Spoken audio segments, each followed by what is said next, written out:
what does it mean to own your space? So Own Your Space, which is my book, keynotes, workshops, is all around giving yourself permission to be the person presenting information. If you are giving a sales presentation or you are being interviewed for a new position, do you own your space? Do you look comfortable? Do you look confident? Do you come across both confidently and competently? And in owning your space, you need to understand the verbal and non-verbal elements of your physical space. In other words, what you say, but equally important is how you say it. And then we look at your virtual owning your space. Is your LinkedIn profile complete? Do you have a good picture of yourself?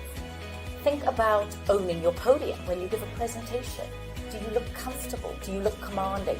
So these are just some of the topics that I cover in Own Your Space. And I ask you to really think about, do you maximize the overall way?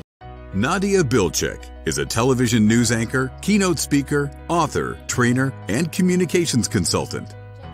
19 number one best-selling. You have been nominated and won so many awards throughout your careers. She has a wealth of experience interviewing and consulting with well-renowned figures, celebrities, and corporations. Nadia speaks on how to get people to like you, trust you, and want to do business with you.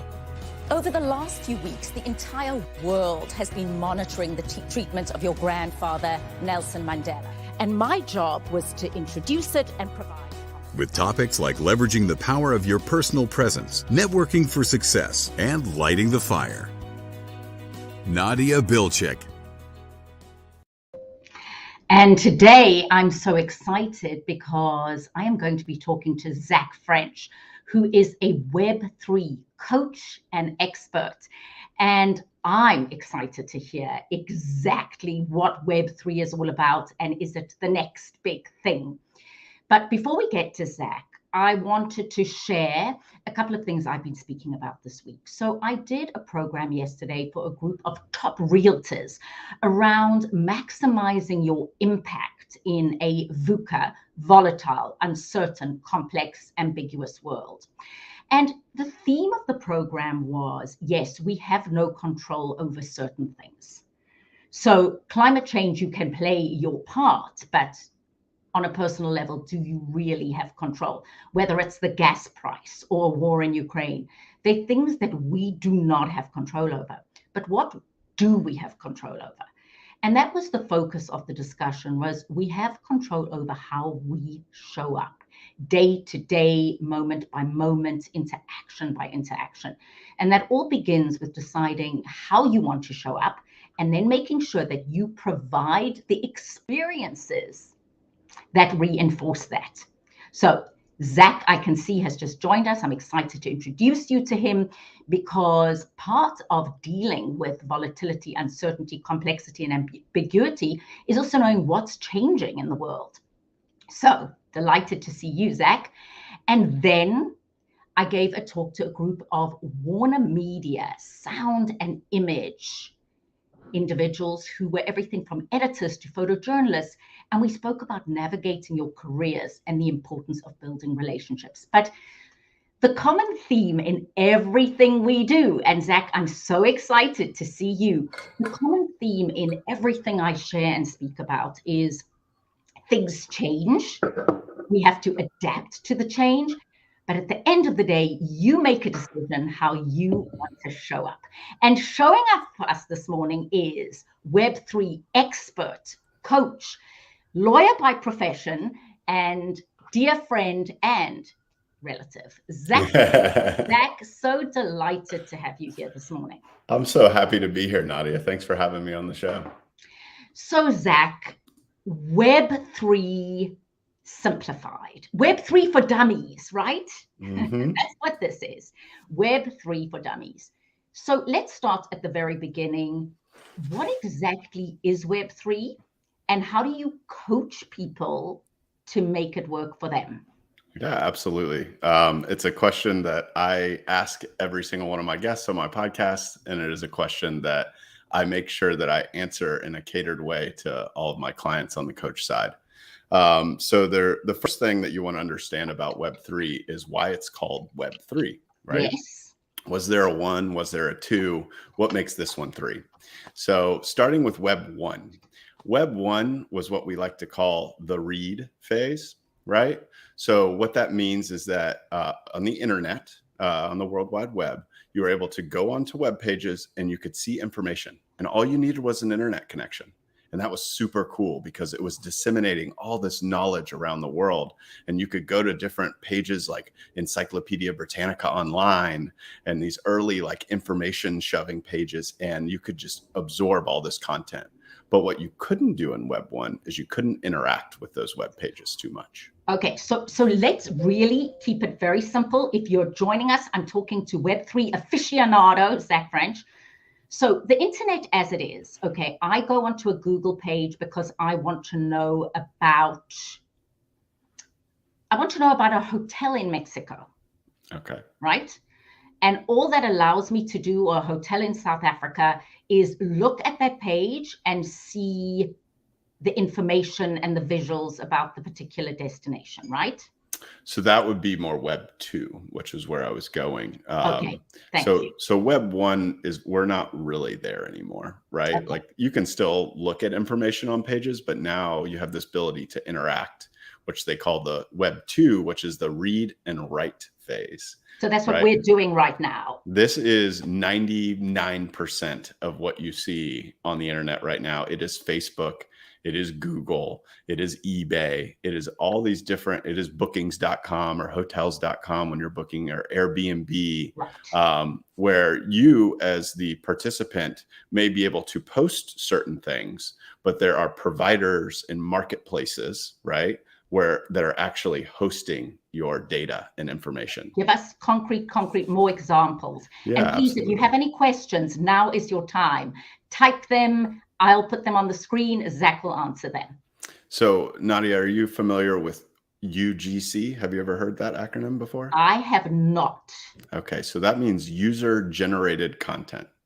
Okay. That is what the largest some of the largest companies in the world, like Facebook or Meta now. Of course. That's what they've made. Generated content is. Okay, so UGC, or user generated content, was a big aspect of Web 2. And what that said is, hey, Nadia, I guess you can start to make videos, and I'm going to let you access your whole audience through live on LinkedIn. Is that what we're doing right now? We're doing Web 2. We are creating the content. We are providing information to our wonderful community on LinkedIn, Facebook, and YouTube. I like the word community, and I'm gonna come back to that because that's a big aspect of Web 3. So Web 2 is kind of that enabler of creators, right? This is the first time that a creator of content had a place to go and could cut the distribution costs. So like usually if you wanted to write a newspaper or write a magazine or write a book, like you have so many times, right? You went to a publisher, you wrote the book, they marketed the book to the audience and what have you. Whereas like Web 2, now you could post that book online and everybody can access it for free, right? If you wanted to distribute it that way. So right? I have a lot more in Web 2, the one I use. I have a lot more power because I post things on LinkedIn, this interview, or for example, and I just want to keep it very concrete for the people who are joining us. Yesterday, I did 2 talks, so I can post photographs of the programs and snippets of the programs and takeaways from the programs, but I have the power to take that from my phone and post it on the various platforms, right? And everybody that is on those platforms that you are connected with, or that are connected with somebody that you're connected with, can see it. Right. Right. It's a beautiful thing. But one thing that has started to become an issue is the fact that there's somebody else controlling that content. There's somebody else owning that content. But like right now, you mean the fact that we have to go through StreamYard? So StreamYard is a good example. I think a better example is, I believe you're live on LinkedIn right now, right? Right. We're live on LinkedIn, Facebook, and YouTube. Oh, great. See, so like you have to say, okay, so you have to say hello to people in South Africa. Hi, South Africa. Okay, goeiemorgen or goeieaand. or Goeienaand. Salabona. You have to say hi to our friends in Australia, and there are lots of them. And shalom and hola. Hola. Oh, we got And friends in South merhaba America. to our friends in Turkey. Oh, Good beautiful. We're worldwide. I love it. Exactly. And that's all possible because of Web 2, right? And so, usually when I'm teaching a course on this, and I make this transition from Web 2 to Web 3, I show an image. So for our international fans, you may not be as familiar with this, but at the Oscars this year, Chris Rock was hosting, or he was on stage, and he started to say some stuff that did not fare well with Will Smith about Will Smith's wife, right? And so Will Smith went on the stage and he punched him. I think everybody around the world, and we've just been joined by Mark Angelos, who is also Mark. Interesting. Hi, Mark. And Mark, if you've got anything to add, please type it in. But yes, I think everyone in the world remembers the moments where Will Smith punched Chris Rock. Yes. So if you were to capture that in a visual, right, though, right, that if you put a Web 3 under Will Smith and a Web 2 under Chris Rock, that really encapsulates the relationship between Web 3 and Web 2.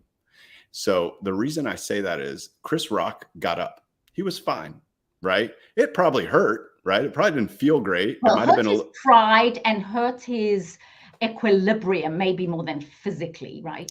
Yes. And a lot of his fundamental beliefs as a comedian to have no bounds, right? Mm-hmm. That's what Web 3 is doing to Web 2. It's not knocking Web 2 out permanently. It is knocking Web 2's fundamental underlying values out a little bit, right? Like challenging the fact that why should Facebook own your content? Why should LinkedIn own your content? Why can't you own the content and then sell it to them, right? So Web 3 comes in and it is the read, write, and own aspect of the web. So simplify that for us. I hope everybody is joining us. We're talking Web 3 with Web 3 coach, expert, Zach French. So for somebody like me who is doing this via LinkedIn, through StreamYard, onto YouTube and Facebook, do I just sign into a different portal? Like practically, how does this work? So that gets into a little bit of the underlying technology.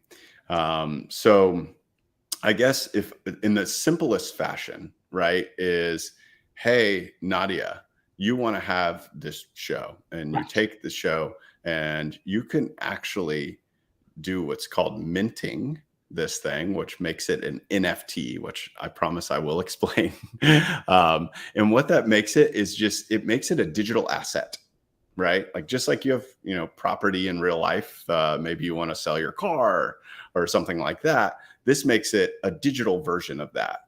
And it's Web3 technology that enables you to show that ownership of something. Okay, so how do you get the technology? I told Zach, by the way, I said, Zach, if you can explain this to me, then for those of you who are far more sophisticated, you will get it. So am I still signing into the same thing, or do I have to tape it and then release it differently? So you would actually go and you would submit it on the blockchain, right? So you would go to a website, like an example of a website is like Mirror. Mirror. Okay, so I'd have to tape it first. Yes, you would. Then you would go onto Mirror. Mm-hmm. Yes. You'd create a file essentially, right? And it won't always be this difficult, but this is, this is early, right? But for the most part, what I'm saying is that now if someone wanted to own Nadia's first Web3 interview with Zach French, you could take that file, you could mint it, right? Using blockchain technology and Web3 technology. And then you could sell it and say, hey, this was my very first Web3 interview. Who wants to buy it? Maybe one of your super fans in Israel or Australia or South Africa wants to buy it because they Dallas, thought it was Dubai, or Durban. Yeah, Dallas, Dubai, or Durban. One of the 3 Ds, right? Like, are we going to do this, Zach? I would love to. If we get a recording of this, we can totally mint it. So we're going to get a recording. It's on YouTube. Okay. Okay, that recording we download. Mm-hmm. we then put it onto Mirror. I think Mirror should be able to do it. Yeah. But what about if we interview somebody and they go, we love Zach and Nadia. Now we want to be interviewed by them. So instead of anybody else owning it, somebody else might want to buy that interview, and that could be the person who we featured. Right. So that gets into an interesting aspect of Web3. Like you mentioned the word community earlier. Because you are able to own these assets and sell these assets, it creates an aspect of participation from your community that they couldn't have before. They have a way of showing the love, proving that they are a fan of yours by buying the content. But it can actually go a step further. You can start to create a community based off of who purchases your items and even who attends your shows. So you can actually launch these things called proof of attendance protocols. And what that is, it's a completely free service. And you can basically, you know what a QR code is? Yes. So you can actually launch a QR code in the middle of your session, right? Or at the end of your session to prove that someone was there. They can scan that QR code and now they get an NFT, right? As long as they have this app on their phone, and they can say, I attended Nadia's interview with Zach. Now imagine that extrapolated over the course of your career. I've attended 40 Nadia shows. I would love to be on Nadia's show, right? And so you can say, sorry, only the people that have attended at least 25 of my shows can come on my show, right? And you start to create this engagement with your audience. You don't really, like, you know your audience's names right now, but you don't have a way to track how long they've been in there. They don't have a way to track how many shows they've been to necessarily, right? This is a way to prove that how many shows they've been to, and then to start rewarding them with more access to you using this Web3 technology. Okay, so your customers that you consult to on Web3, let's look at a middle to, let's say, a medium-sized business. Who is your target market in transitioning? Because it sounds like you have to understand the technology, and then you also have to have somebody like you who can help leverage the new technology. So, for example, a restaurant business or a catering business or an electrician. I mean, I'm just trying to understand how people, and particularly entrepreneurs or people in real estate, how would they leverage this? Yeah, it's interesting. So, I mean, practically speaking, I guess I can start with real estate. Blockchain technology, which is the technology that underlies all of Web3, on its face, it's kind of like a big spreadsheet, right? And so what that spreadsheet does is it records certain data about things. And once it's on the blockchain, we use a word called immutability, which means it can't be changed. Right. So once it's on there, it cannot be changed. So if you imagine anything that's based on record keeping, and this is a function usually performed by municipalities, by governments, in recording deeds, mortgages, title, things like that. If that's recorded on the blockchain, it can't be changed. So you don't have to worry about human error necessarily as much, right? When you go to some of these offices, oh, we lost your file. Becky was working that day. She had a bad day. She put it in the wrong letter. We can't find your deed anywhere, right? If it's recorded on the blockchain, then all they have to do is have access to the blockchain on their computer, and it's there, right? It's not changing. Now, what are some of the questions that people ask? Would it be like, what's the difference between that and the cloud? I need you to be your own contrarian here. Yeah, no, that's totally fair. I mean, that's one of the big questions in the space. Like, is that necessary right now? And I think a lot of people will say it's not, right? And, I tend to agree there's a lot of great solutions. What we're trying to avoid in the Web3 space is a technology looking for a problem, right? We want the problem to exist and the technology to solve it, right? I could talk to you for days about how it could be used, right? But at the end of the day, there's still a lot of stuff that you can do without blockchain technology. And so there is a lot of use cases that just don't need that change yet. The ways in which it favors it is like certain characteristics of the blockchain, like immutability for records keeping, right? Anything that like you need to prove who you are. Think of it like another good use case would be identity, managing your identity. Right. I was actually talking to my sister yesterday. She's changing her name, and she went to the DMV and she showed them a letter that she printed out, and they changed her name. Then she went to the Social Security office and she said, hey, look, I changed my name at the DMV. Give me my new Social Security card. They said, nope, can't do it. What are you talking about? Well, the DMV was supposed to only change your name if you got a certified copy of that letter. Right? And so she's kind of stuck in limbo now. Now she has to go back to the DMV. She has to show them a certified letter to get her name changed again, right? And like, who knows how that's going to go? And then go back to the Social Security office. However, if she were to follow the legal processes that are in this country, I'm not saying to bypass legal processes, to change her name, and then that was recorded by those municipalities on the blockchain, then certified copies of letters and printing out letters would not be necessary, right? So because you see in what did you see the time frame where this will become mainstream? Because right now it's like, what's that thing? Yeah. Whereas, So and that, isn't it true, Zach? There's so many things that you look back at and you go, I mean, I grew up at a time there was not such a thing as a cell phone. I was in my 20s when I stood on Table Mountain and did an ad for South African Cellular saying cellular telephony is a technological must. that Now, should be minted as an NFT. Really? I stood on Table Mountain and I did an ad. I know, it'd be a great NFT. Okay, so the point being that we can't imagine our lives without cellular telephones. We can't imagine our lives without Web 1 and 2. Will there be a time that we can't imagine our lives without Web 3? I hope so. I think it adds a lot of benefit, but I think we're 5 to 10 years away from that, to be honest.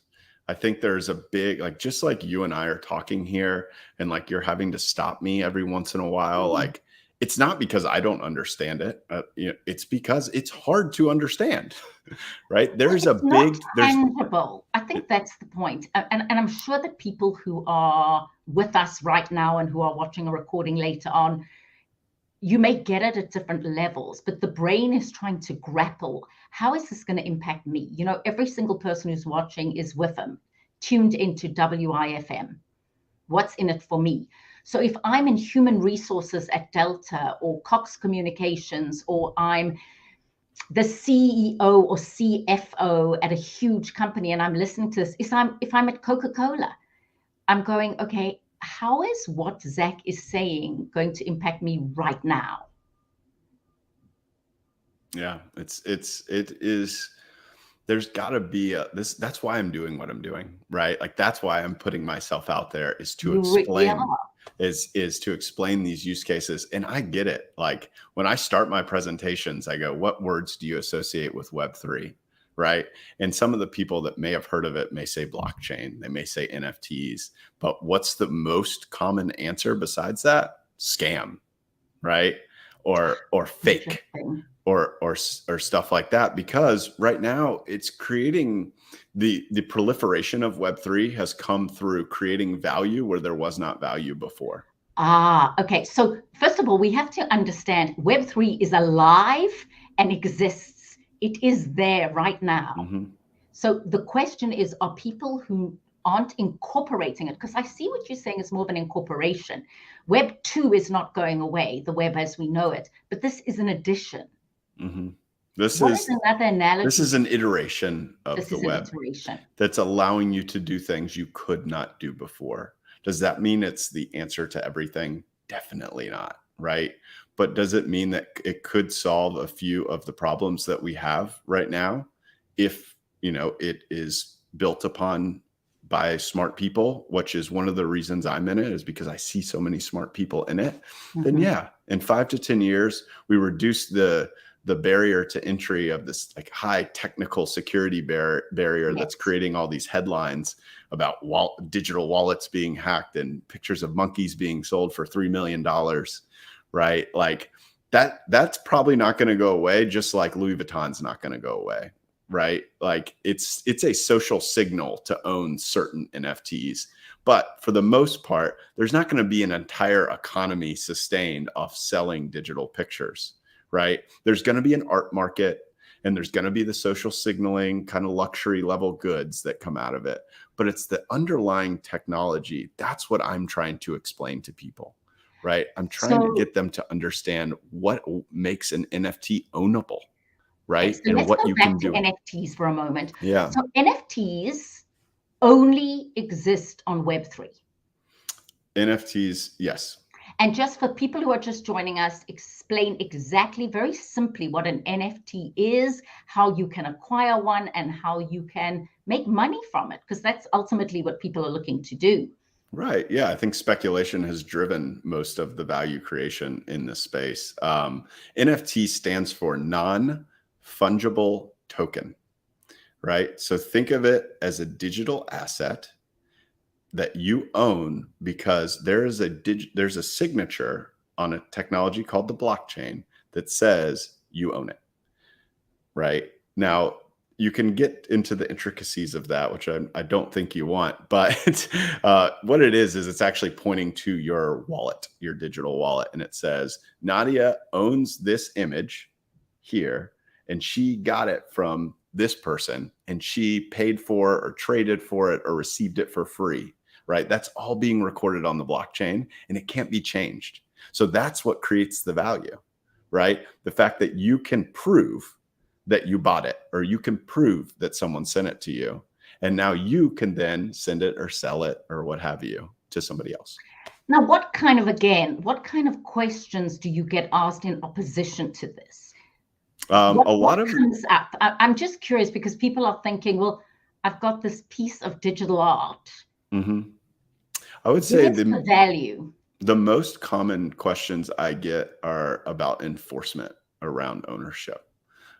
Which is a very valid question. Luckily, my legal career has prepped me to actually understand that side of it a little bit. But if you're talking about intellectual property rights, right? Like, yes, on the blockchain, you can prove I own the thing, but like, what if someone like steals it, right? And like, what am I like, or uses that image somewhere? How am I then going to sue them, right? Like, what does that actually mean?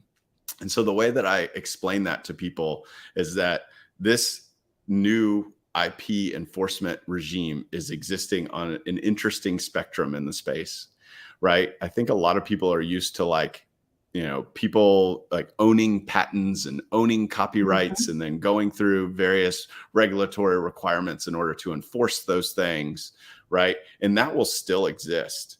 But what's different about this space is that you're starting to see a shift away from a protectionist regime to hey, everybody actually can use this. I don't care because I can prove that I own it, right? So that's a whole new movement within the space called CC0, which is a Creative Commons license. It's the hottest topic within the community right now. And you speak about community. A CC0 stands for a Creative Commons. It's basically you saying, I'm going to release this piece of art and I can sell it to people, but I'm also releasing every single bit of intellectual property rights I have in it. So anybody, anywhere, whether it's the person that owns it or not, can use it. And what happens because of that, right? And I think it is kind of like turning your traditional thinking on its head, because what it's really doing is saying, I don't care what you do with it, because the more you use it, it's actually going to add more value back to the person that actually owns the original image. So Zach, again, everybody is going, how does this impact me personally? And I know you offer one-on-one coaching, you offer group coaching, and you very patiently walk people through how this could be utilized to profit them and ultimately get into something early.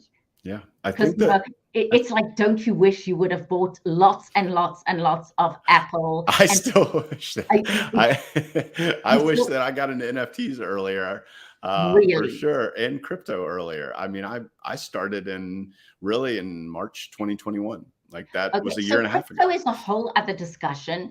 And again, you go into such great detail, but explain for people who are mystified. As a result, I mean, because of you, I do own some crypto.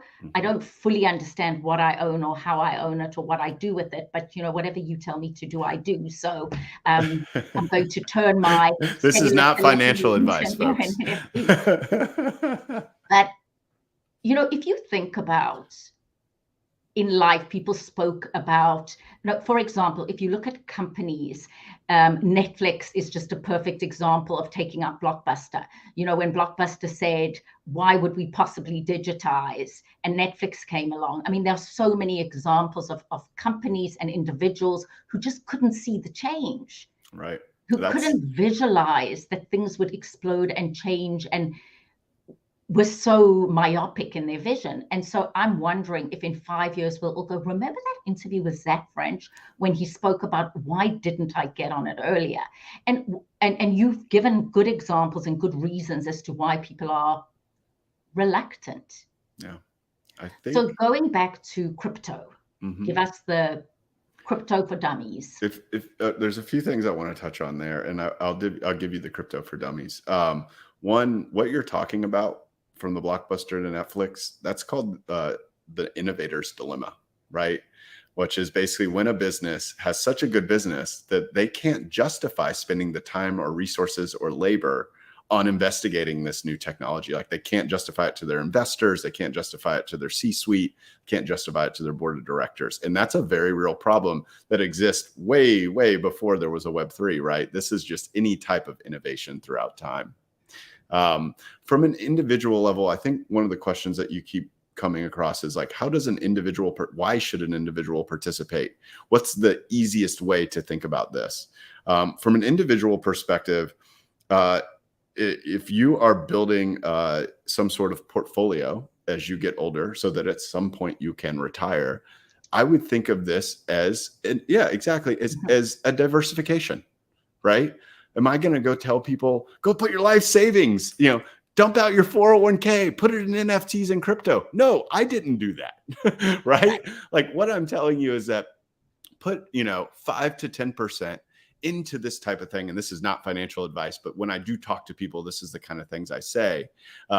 It's a good diversification in a very risky asset. But at the end of the day, don't put in more than you're willing to lose because it could all go to zero.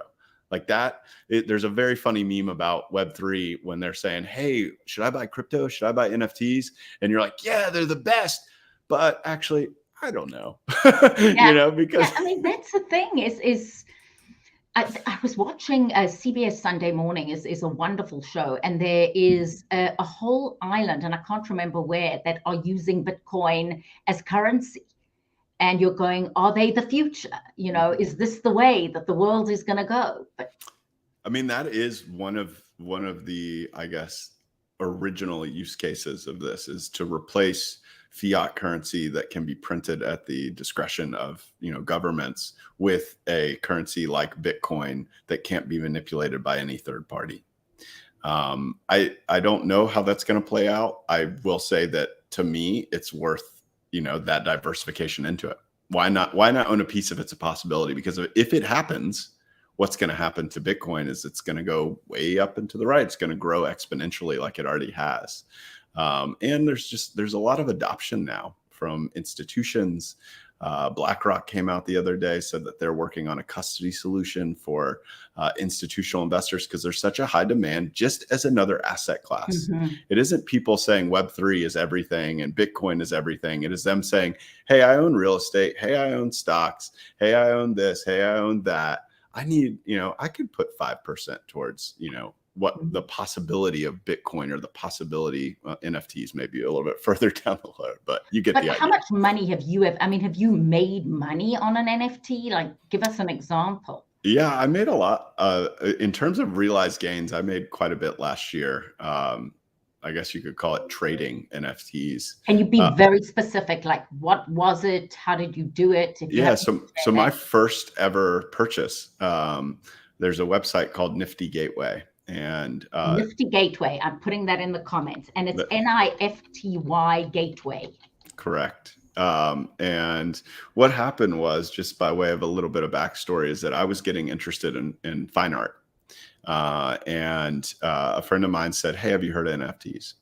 And I said, "No." And he's like, "Let me introduce you to my friend." And his friend has now become a lifetime friend for me, family, even a mentor throughout the space.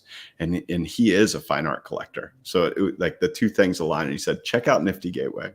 And Nifty Gateway is it's one of the largest onboarding engines for Web3, because all you have to do is put in your credit card and you can buy NFTs, right? You don't have to have a digital wallet, because they custody your assets for you, right? And you don't have to go buy cryptocurrency on an exchange and then go trade it, because it's all US dollars or so whatever. You went onto Nifty Gateway, you bought a piece of fine art?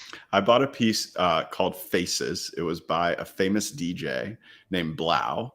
And he was selling part of a song he created and an image to go with it. I wish we could do visuals here, and I'm sure there's a way, and I'll get to that. But if anyone wants to look it up, look up Blau and look up Faces. Faces, yes. And I still own a few, though I did flip the original ones. And so you might have been at the Shabbat dinner that we had when I took my computer upstairs and I said, "I'm buying my first NFT." I think I was. And that's the first time I'd ever heard NFT, because now something bandied about. So you bought your first NFT, which was Faces. That was, you bought it. How much did you buy it for? $333. Okay, in dollars, not Bitcoin, not crypto. $333 on your credit card. Correct. And then you sold it for $900. Okay, and how did that money come to you? Through Bitcoin, through crypto, through cash in your account? It's through cash in my account. So you can link your bank account to Nifty Gateway and it will deposit it in your account. So, and the person now owns that. They don't print it. They can't see it on their wall. They just own it as a digital asset. Correct. For us Boomer X's, I'm just on the cusp. This is a lot to take in, Zach French. No, it is. It is. It's a lot of speculation too. The wonderful thing is that you are available for consulting, for coaching. And I think of you, we say, yes, you're a Web3 aficionado coach, but you really are a futurist in essence. Yeah, I embrace the future. You have an ability to see what's coming down the pipeline. And great companies, great organizations, great inventions have come because of futurists. Yeah, exactly. Because what we do is we challenge an assumption. We challenge an assumption that the web as it is has to stay. We challenge an assumption that someone else has to own our content in some way. So it's just another example of challenging. We talk about famous one being water. Water has to come from taps. No, water can be in water bottles, and telephones have to be at your desk, and a computer had to be in your desk. Well, someone challenged an assumption and said, no, your telephone can be mobile. Great inventions come from challenging what is, right? Exactly. And a lot of the greatest inventions start off looking like toys. Yeah. So is that going to be this? So I'm going to make sure that everybody who's joining us can reach you, and the website or way of contacting you best is? So yeah, you can reach me on LinkedIn, Zach French. It is my name. French. And remember, it's Z-A-C-H French. So I'll just say Zach French on LinkedIn. Also, if you are a business looking to learn more about how Web3 might impact your industry or your team, I do give bespoke presentations as part of my brand, the Web3 Coach. .xyz. The Web3 Coach. The Web3 Coach. And that's right. The Web3 and you can contact me through the website, which is the web3coach.xyz. But that's interesting. Wait, how did you get? So it's the Web3 Coach, coach.xyz. Is XYZ? That's new to me too. It is a common end of a domain used by other Web3 companies. I don't Okay. know if there's much significance to it other than it is an industry practice, but yeah, .xyz. So There's when also a lot of you .wtf. So okay. because the Well, industry doesn't take itself too seriously. okay, I was actually going to say Web3 WTF, or what the F is That's W is Web3. that's my second slide on my presentations most of the time. Yes, because it's, it's mystifying. And that's why I'm so delighted to have you here, because I've been teaching and training and being in the work of professional development for, 3 decades, but I'm always going, what's new, what's different, and how do we as individuals learn to be comfortable with being uncomfortable? And this is uncomfortable because it's something brand new, and it's something that means I would have to acquire new information, new knowledge, new skills, new understanding.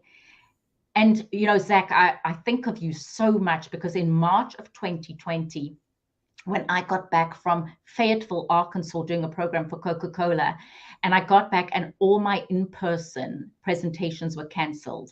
Las Vegas, Los Cabos, Los Angeles. And Zach came to the rescue. And Zach said, Nadia, you can do your presentations via Zoom. And I went, what is Zoom, Zach? And literally 3 days later, I was presenting to a group of physicians on how to do telemedicine via a webcam. Thank you, Zach French. So you taught me to Zoom. I might say you taught me Web3. I still have a long way to go. I think Web3 is a little more complex than Zoom right now. Un poquito. Un poquito, but you are here to decode it for people. And I think that's what we're looking for right now, is somebody who can walk us through it, but walk us through it, how it impacts you. So the Web3 coach XYZ, and it's just that .xyz. And you can find Zach French wherever interesting people are available. So Zach, any other thoughts you have, any other common questions you get, anything I didn't cover that you want people to know about? I call it ramplifying, because you're ramping up and amplifying, adapting to new things, and understanding that one thing is for certain: the world changes. Yeah, I think the thing to understand is that there are very real opportunities in this space, but there are also very real risks. So you need to make sure that you're, careful in who you speak to and careful in the advice that you look for, because you want to make sure people have the best intentions. This space is rampant because of the value capture, with a lot of people trying to take advantage of you. As we've seen just a lot of scams come out of it. If you want to connect with people that are genuinely interested in the philosophical ideas behind this, in the real world problems that it solves, then reach out to me. And look, even if I'm not the person for you, I can promise you that the people in my network, those are the people that I follow, that they're interested in all the legitimate use cases. So just take this very seriously if you're going to jump on board, and make sure you reach out to somebody that you trust if you're going to participate. Beautifully said. And for all of you who've joined us, thank you so much. And maybe the next time you'll be hearing from Zach and I, it will be on Web3.